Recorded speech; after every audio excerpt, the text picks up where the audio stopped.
Një tjetër botimi i shtohet krijimtarisë së poetit korçar Arian Calço. Libri Vive il tempo dentro del poeta vjen të erë në gjuhën spanjolle duke zgjeruar rrugtimin ndërkombëtar të autorit dhe duke afruar poezinë e tij me një publik edhe më të gjerë.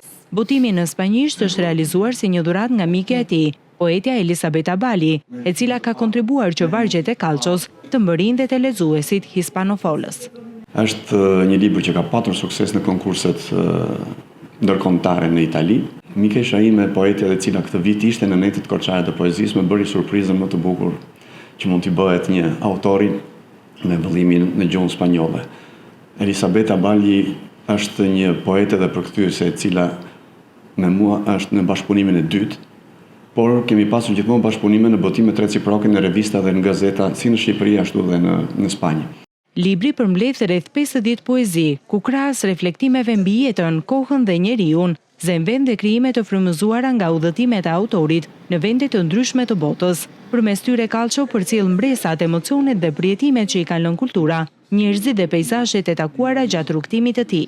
Koha jeton me poetin është një vëllim i cili jo vetëm tregon që poeti është shtegëtar, udhëtar, por njëkohësisht është si punë e zogut i cili kudo që shkon ndalet për të shijuar, për të njohur, për të bërë të ditur bukuritë e botës, bukuritë e qytetit, bukuritë e natyrës, bukurinë e vendit tënd, pse jo? Romani ngjarjen ta jep më të zgjeruar, më të detajuar, por them që nëse do të arrish ta lexosh dhe ta kuptosh poezinë, jo roman, po kaluar romanit kur meditosh me ditët të tëra pafund rreth atyre vargjeve. Botimi në gjuhën spanjolle shënon një tjetër hap në promovimin e poezisë Arian Calços për te i kufive, duke dëshmuar se letërsia mbetet një gjuhë universale që lidh kultura dhe lexues nga vende të ndryshme.